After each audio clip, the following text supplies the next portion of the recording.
Despite the twists and turns of the shenanigans in Greece this week, financial markets have held reasonably steady.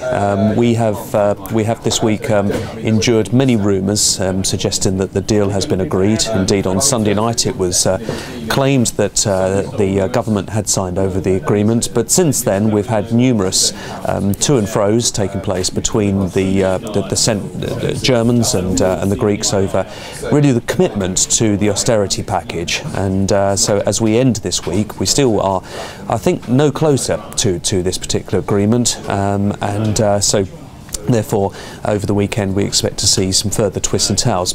So therefore it is a surprise that financial markets have remained as relaxed as they feel that they have. If we take a look at the FTSE 100 chart, here you can see that over the period of the sort of 2012, where we saw that rally in equity prices as risk came back on, we had this small lurch here, but it was very quickly corrected, and of course during the course of February really we can see here that it's remained very much at the top end of the line.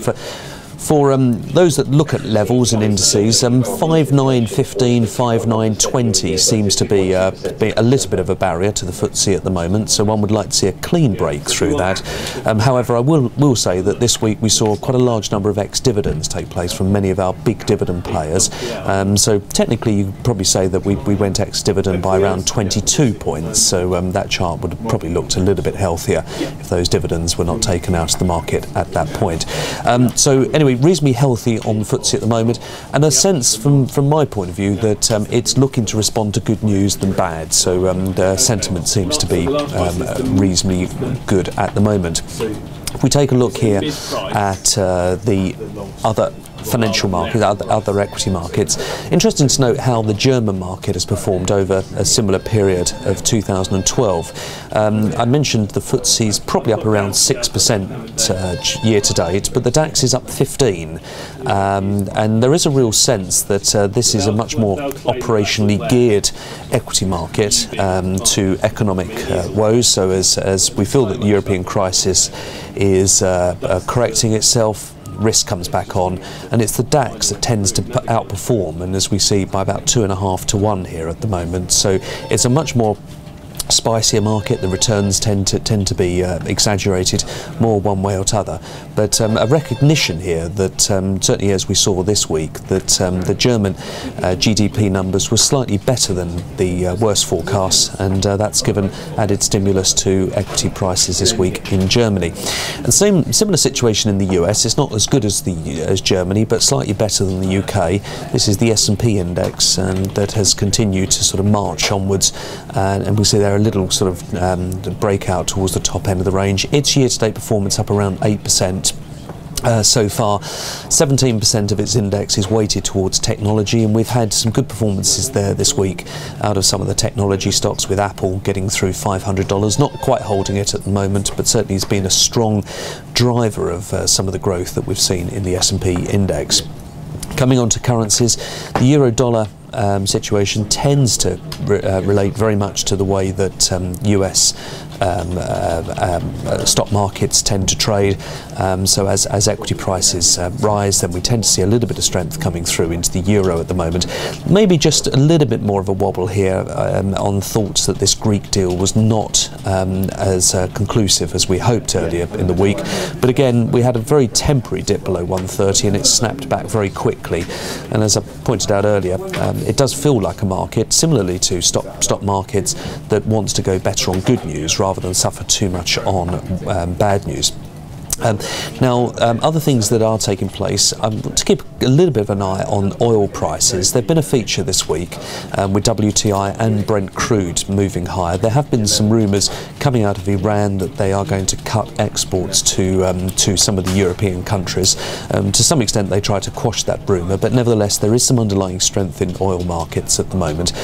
Coming up again against a level of resistance here in WTI, but a significant break up here will naturally lead to some worries about what impact that would have to slow economic growth at this quite vulnerable period for world economies.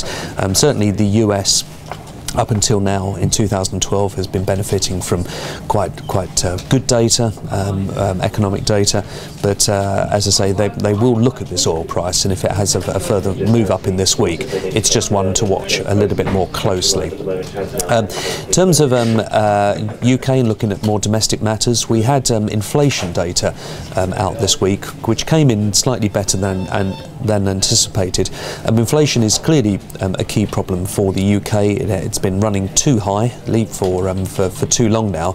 It's been a matter of over 2 years that the governor at the Bank of England has been writing letters to the Chancellor about missing targets. He's still missing targets and still expected to miss targets for much of this year. But inflation coming down to 3.9%, and his belief that over the course of the forecast period that it's going to come quite well sub the 2% level suggests to some extent that we are heading in the right way on inflation. It will leave scope, I suspect, for the Bank of England to remain very accommodative to its monetary policy. It said so much this week in a conference, and that to some extent is going to aid further purchases in the QE market. So gilt yields here responding a little bit to that news this week. So the final chart here is the chart of the VIX, which represents the volatility of financial assets, and here we can see how volatility spiked quite enormously back in August when the European banking crisis and sovereign crisis began, and it peaked, as I say, various times through August, September, October and into November as the twists and towels of Greece. But since then we've seen quite a marked derating of volatility. And we're getting down to levels here. There's a mark here of about 19 on the VIX index, and if you go back to more settled periods of earlier in 2011 where it came down to sort of 15s and 16s, you can see that we're coming down to the bottom end of the range.